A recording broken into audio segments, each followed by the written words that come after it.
Alright, kinfolk, welcome back to Will Talks About Games. This is Season 3, Episode 4. And I'm Will. I'm here to talk about games. That's one thing you gotta like about this podcast. If you want to hear a guy named Will talk about video games, then you've come to the right place, obviously. So this one's gonna be a fairly short one. I'm gonna talk about some game delays that came up recently, along with the Nintendo Pocketpair lawsuit, along with some controversy surrounding Rockstar Games firing several employees. So at least I think this is gonna be a short one. Who knows how long it's gonna be, like when it actually goes to print. But as always, if you're watching this on YouTube or Spotify, you're seeing the video game footage. This really doesn't have anything to do with what I'm talking about. So if anything, it's a pretty cool game that it's gameplay from a game that I like playing. So check it out, and hopefully you might want to check out something new. But otherwise, you can just put this on the background if you're studying, if you're sitting at work, if you're working out or doing whatever, and just hear me talk about some stuff. Now, if you're listening to this on platforms outside of YouTube, then I implore you to go to my YouTube page, because I got tons of video over there. The YouTube page is Screwface Capone, and hopefully the link to my link tree is in the description, so you can go to all these different places. And if you are listening to me on whatever your preferred podcast platform is, then you haven't already subscribed, then please do so. So anyway, let's get right into it. Also, if you're hearing anything in the background, that's just the laundry machine going, because it's also laundry night. Wife is out of town, so I think this is the perfect time to get these clothes washed. And also, I know about the new Steam Machine announcement. I'm coming out with a video about that either, well, it's Sunday night when I record this, and I plan to put this one up Monday or Tuesday, so that one's either going to be coming either before or after that, depending on when I record it. But Anyway, we're going to kick this off with some talk about game delays. So a few days ago, Alex, the lead developer of Pair Lives, had recently announced that the early access date, which was set for December, is going to be pushed back to May 25th of 2026.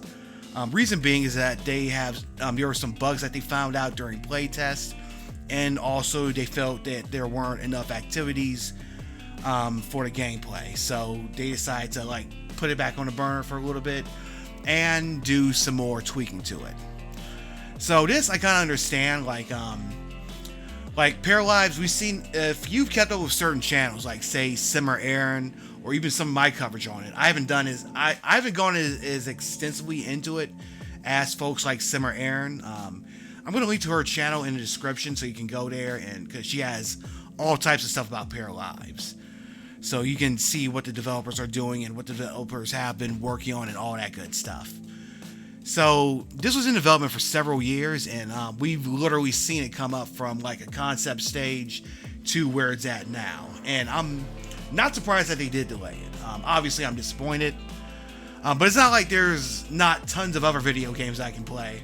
I mean, I'm still playing through Expedition 33. I'm still playing through Silent Hill, Cleared Hot, which is a helicopter game that's going to be in early access. That's going to be dropping later this month. So it's not like I'm going to be starved for I'm going to be starved for games until then. So we've literally been seeing them put in a lot of work into it, a lot of time, blood, sweat, and tears, and all that stuff. So they got to put it back for a few more months just to get it right for the early access. I totally understand. Yeah, it's in early access, and we've heard all these horror stories about developers just putting shit out and not updating it and just using it for a cash grab. I don't think this is the case when it comes to Pair Lives. Just one thing though, when a game does come out, like eventually, whether it's next May or if they end up delaying it again, hopefully not, you got to go in there with tempered expectations. Don't expect it to be a Sims killer. I mean, if anything, it's probably gonna do things differently than from what EA does, and maybe it might put the fire under EA's ass when it comes to its own life simulation game. But you gotta remember, this is an indie team with very limited resources versus EA, which is the big corporation. I mean, obviously, I'm gonna be checking out Pair Lives once it drops, but just keep that in mind once you go get it. Next up is a game that I'm also disappointed to hear has been delayed, but I'm also not surprised. And that is Grand Theft Auto 6. So it was originally slated to be released, I think, in April of next year or May. I can't quite remember. But now it's pushed back to November 19th of 2026. So of course, the developers have more work to do on it. We haven't really seen much of the game since the trailer from this past summer. So I'm not surprised. We haven't really seen much of the game since, besides these trailers, since they were first announced. We haven't really seen any gameplay footage. So I think the next time we'll see anything of the game is maybe we might see a trailer at the Game Awards, because I know that's next month. But if we don't see it by then, we might see it around Summer Games Fest next year. So so don't quote me on this, but I think we might see another trailer at the Game Awards, then maybe more of a trailer or a deep dive during the Summer Games Fest. And that way the hype will be like at maximum level, because this is probably going to be the most anticipated video game of this console generation. And of course, you know that once the next console generation comes out, they're going to do the same thing they did with GTA 5 and like do a upgrade or a remaster on all the new platforms like the PlayStation 6, whatever the next Xbox is, or whatever.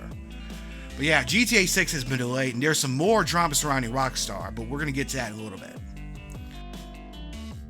And for the third delay, and this one I'm kind of getting worried about, because we haven't really seen much of the game since it was announced, and I don't think we've seen any gameplay footage, and that's Marvel 1943 Rise of Hydra.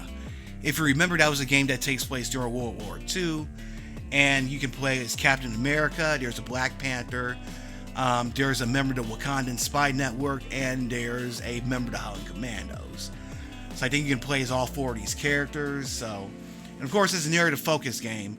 And again, we haven't seen any gameplay, so that's partially why I'm kind of worried about it, because we haven't seen much of the game outside its release. I mean, we know it's going to run in Unreal Engine 5. But earlier this year, we learned that EA had canceled a Black Panther video game that was in development.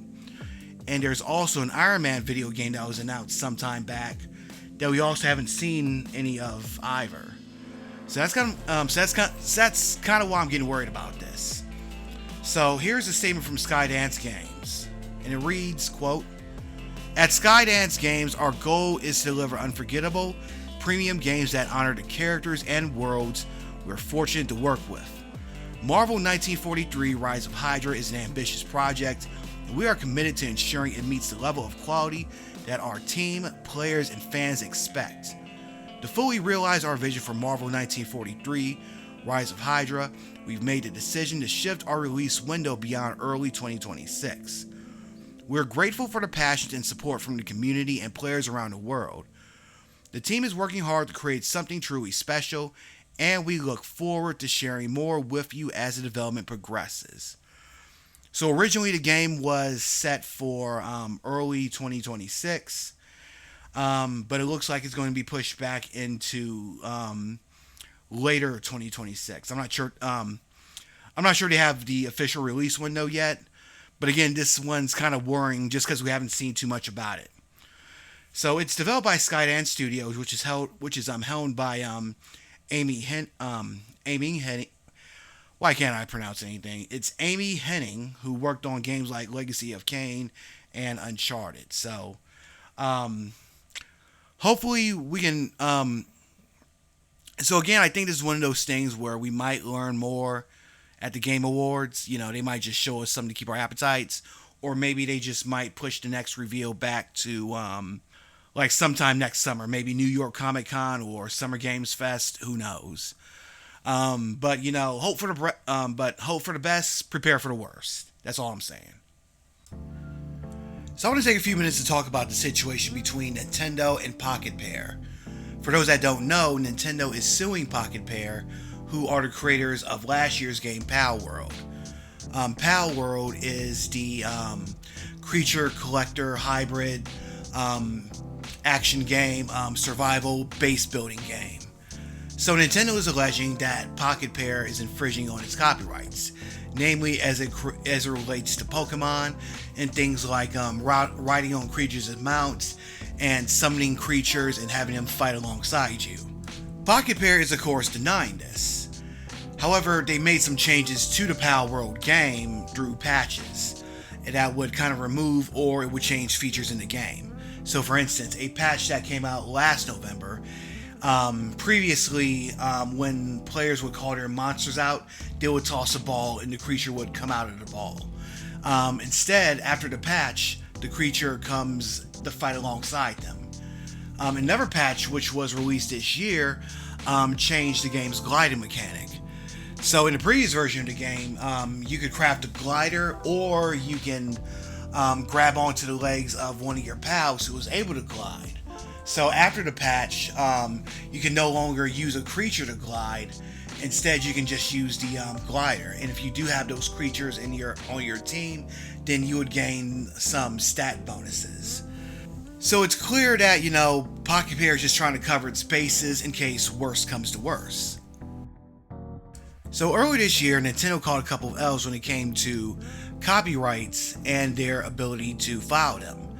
So this past October, the Japan Patent Office, or the JPO, denied Nintendo's application number 2024-031879. So this patent kind of covered Nintendo attempting to copyright mechanics related to creature collecting, creature capturing, or fighting alongside creatures. So it appears that Nintendo caught a couple of L's when it came to trying to file patents that were related to the lawsuit. So this past October, the Japan Patent Office, or the JPO, would deny Nintendo's application, which was number 2024-031879. So this patent dealt with game mechanics that involved creature collecting and creature battling. The JPO declared that the game mechanics simply weren't novel enough to qualify as an original invention. And during this decision, they cited other games such as Monster Hunter 4, Ark Survival Evolved, Craftopia, which is also from Pocketpair, and even Pokemon Go, because these are all games that had similar mechanics. So apparently there was like a 2021 cutoff date, and all of these games came out before that 2021 cutoff. Now this was related to other patents that were filed, which dealt with mechanics such as writable creature switching. Now I'm reading this from an article from Dextero, and there's also a whole segment on Game Freight which discusses everything about the lawsuit with Nintendo and Pocketpair. It goes into a huge deep dive about it, so I'm going to link that in the description. I highly recommend you guys to check that out. Now, Nintendo took another huge L on this side of the pond when the United States Patent and Trademark Office, the director John Squires, had reopened U.S. Patent 12,403,397, and this deals with a system that allows a player to summon a sub-character and let it fight in one of two modes. Now, this patent was filed this past summer along with another patent, 12,409,387, which deals with writing systems. So it's not unreasonable to suspect that this could end up back on the table as well. When these were filed, like a lot of people within the games industry felt that these patents shouldn't have been filed. Now, going back to patent number 397, there was a similar patent which was filed by Konami in 2002, and I would imagine that would relate to the Yu-Gi-Oh series. And there was another one that was filed by Nintendo in 2019. And this is the first time that the director has intervened directly. And there's a question of if this is about whether they kind of caved into public pressure or if they smelled something rotten in Denmark. But at either rate, Nintendo has 2 months to respond, and if it does respond, it could lose all claims of the patent. And as far as the JPO one, Nintendo has 60 days to either appeal or amend the patents, or they could just abandon them altogether. Now, while this wouldn't totally kill the lawsuit with Pocketpair, this could make it significantly harder for Nintendo to argue that Pocketpair infringe on their trademarks. So going back to the JPO for a minute, earlier this year, also from Game Fray, Nintendo had requested an amendment to one of its patents. So this patent, JP7528390, dealt with the system for switching between writable objects and mounts. So while this was granted, it didn't add any new technical matter to the copyright. But what they did do was change some of the language. Mainly, they added a provision which states that the mechanic works in the air even when a non-flying mount is selected. Now, Pocketpair argued that PAL World didn't include a mount switching system, but this does sound similar to the whole gliding mechanic that we discussed earlier. Remember, Pocketpair took that out the game with a patch, likely due to the lawsuit. So when we go back to the provision language, where we talk about even when a non-flying mount is selected, obviously gliding is different from flying. So here's a messy part. The original patent was filed on December 22nd of 2021. But here's the thing, 6 months earlier, there was a stream at the Indie Live Expo where Pocketpair showed off PAL World, and during that video, they showed off the gliding mechanic. So this was something that was in the game before Nintendo had even filed the copyright for it. So to me at least, this seems more like a clear-cut case of Nintendo being a bully. Also trying to retroactively rewrite history to make it look like they came up with certain game mechanics and other features. You see, Pokemon wasn't even the first game with creature capturing and creature summoning mechanics. One of the first games, at least on a Nintendo platform, was Digital Devil Story Megami Tensei, and that was the beginning of the whole Shin Megami Tensei franchise, which a lot of you know from the Persona games. Like in that game, you can negotiate with demons and try to convince them to join your side, and that's been a regular mechanic of the franchise since.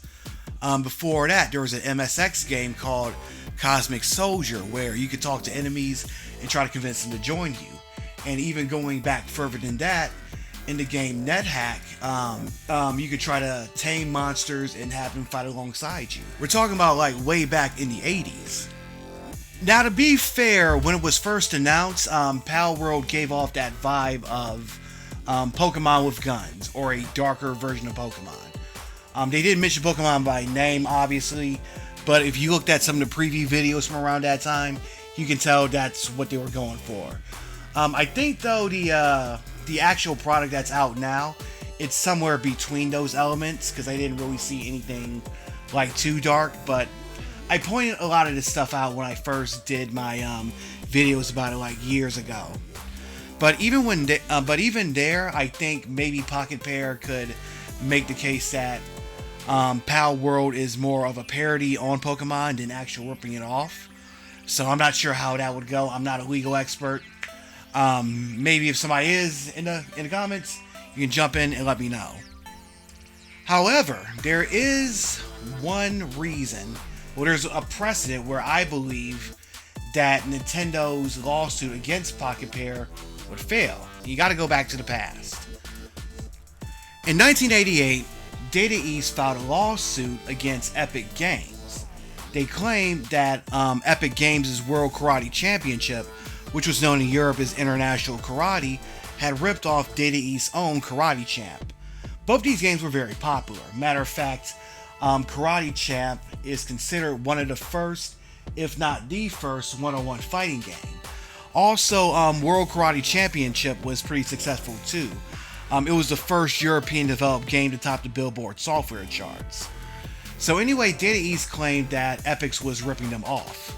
At first, the judge granted judgment to Data East, and World Karate Championship had to be pulled from shelves.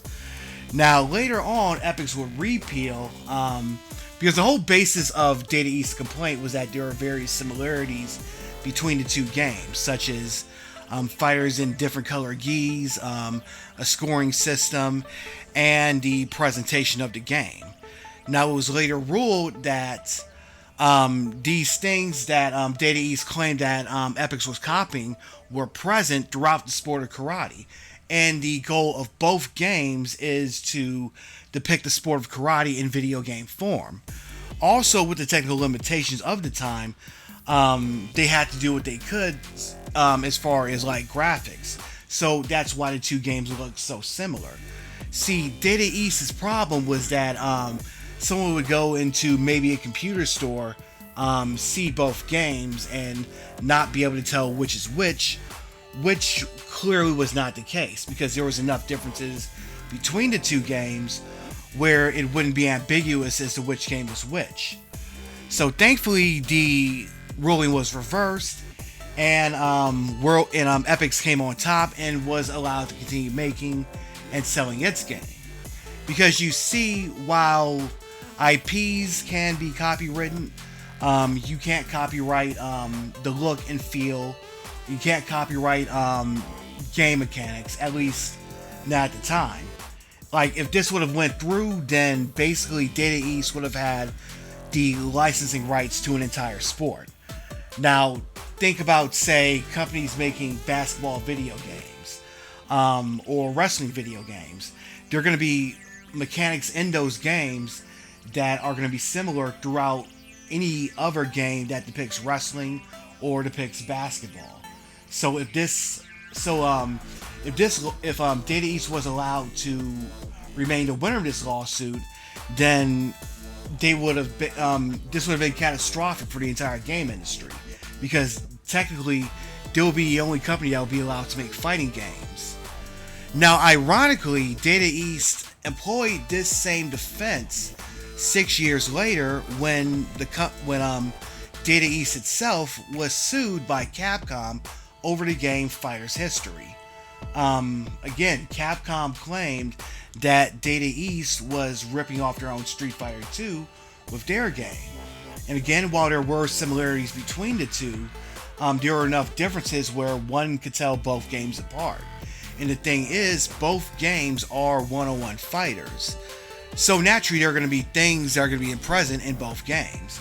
Now, a lot of gamers at the time riffed on Fighter's History because of the lawsuit, but really, Fighter's History didn't rip off Street Fighter any more than, say, Mortal Kombat or Fatal Fury ripped off Street Fighter. And in addition to that, Data East had created what was considered by many to be the first one-on-one fighting game. So Data East was no more guilty of ripping off Capcom than Capcom was guilty of ripping off Data East. So while this whole situation with Pocketpair and Nintendo is somewhat different from, a little bit different from that, you still got a lot of the same nuts and bolts. And this is why you see Nintendo filing all these different patents, and you can tell that it's clearly in bad faith. Matter of fact, Nintendo is known for being litigious, and I think I might just go into a deep dive about other legal matters that Nintendo has been involved in, maybe in another podcast or in a later video. But for now, let me know what you guys think. Alright, so switching gears, we're going to talk about Rockstar again. Now, as we discussed earlier, Grand Theft Auto 6 has been delayed to next year around this time. But if accusations of union busting are to be believed, that might end up being the least of their worries. So a few weeks ago, Rockstar fired a little over 30 employees for what they claim was gross misconduct and sharing company secrets. Apparently this was related to them discussing something on a private messaging group on Discord. Now, this private messaging group was actually involving the IWGB, or the Internet Independent Workers Union of Great Britain. So, from the outside looking in, it seems like these employees were trying to unionize. Now, there have been pressure campaigns to try to get Rockstar to reverse course, or at least meet with the union or to fire developers to try to come up with some sort of deal. but after these plans have fallen flat, it looks like they're going to proceed to legal action. So IWGP president Alex Marshall claims that the group wasn't discussing customer secrets, they were simply talking about unionization. Now there's a YouTube video by YouTuber People Make Games where he's interviewing people who are on the picket lines outside of Rockstar North. And from what I'm hearing, there's been a lot of questionable circumstances behind their firing. And frankly, I kind of agree. Like I try to be impartial in these things, but to me, it kind of seems like a coincidence that all 30 plus people that you fired are guilty of the same kind of gross misconduct, quote unquote.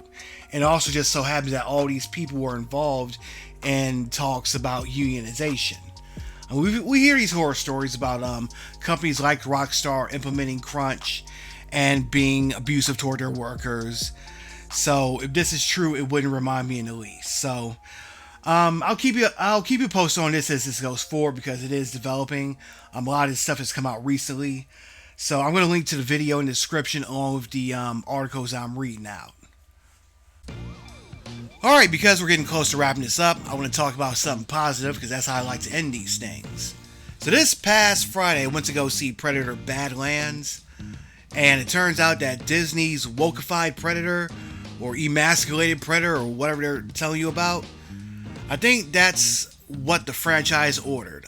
Director Dan Trachtenberg did a very good job with it. I know I messed up that pronunciation, but he's the guy who directed Prey, which was another great film, and he also directed Killer of Killers. I haven't seen that one yet, but I've heard good things about it, so I'm definitely going to sit down and watch it one day. But yeah, Predator Badlands is unique in that it takes place from the point of view of the Predator. So it's about this Yautja named Dex who's trying to complete this ultimate hunt and, try to come back and just impress his clan or join his clan and be accepted. So Demetrius Schuster, let me look up his name real quick. Demetrius Schuster Kolomatagi, he did a great job playing the main character. Also, Ellie Fanning, she did a great job too, playing as the Weyland Yutani synthetic. So I kind of hope with the Weyland Yutani connection, I kind of hope that this leads to an actual Alien vs. Predator film that's done right.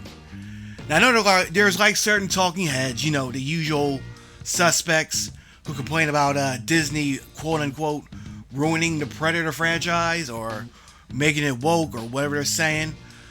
It's all because it's not like the older Predator films.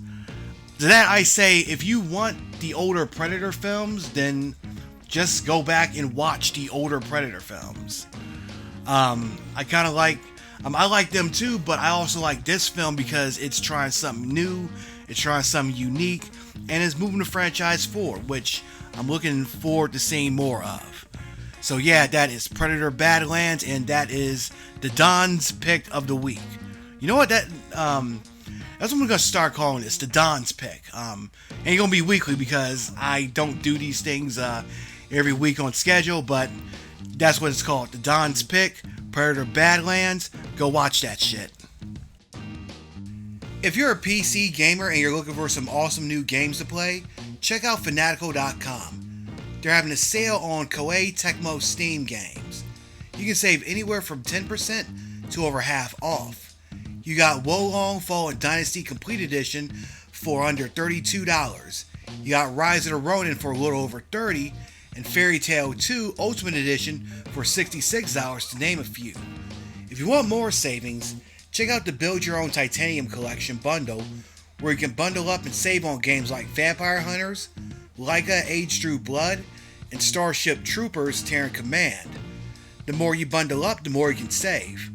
You can also save on upcoming titles like Resident Evil Requiem, My Hero Academia All's Justice, and the recently announced Code Vein 2. Fanatical is legit, and they work with publishers and developers to offer legit game keys. This is not a third-party reseller like G2A, so you don't have to worry about being scammed. The Don wouldn't promote anything on his platform that he wouldn't use himself or that he doesn't believe in. So if you deal with them, you know you're good for it. Use my link in the description to save on all these titles and more, and tell them that Don sent you.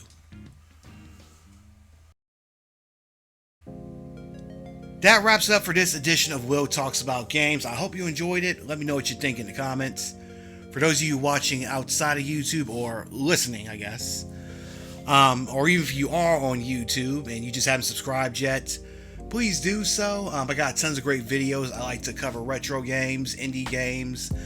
I like to cover tech. I like to do unboxings, live streams, news segments just like the one you just got through listening to. I like to do lists, all kinds of cool stuff. So if you like video games and you want to join the Mafia, hit that big red subscribe button. I'll make you a made man. For those of you outside of YouTube, go to the channel at Screwface Capone, hit that big red subscribe button. I'll make you a made man. If you want to do me one better, make sure your notifications are turned on. That way you'll be the first to know whenever I drop new content, because I got tons of great stuff on the way. Anyway, it's Monday afternoon as I'm recording this. I had to stop last night and record some more stuff this morning. So this is probably going to be going up Monday evening or Tuesday morning. Well, obviously you're listening to it right now, so it's obviously out right now. So yeah. So anyway, hope you guys have a great week.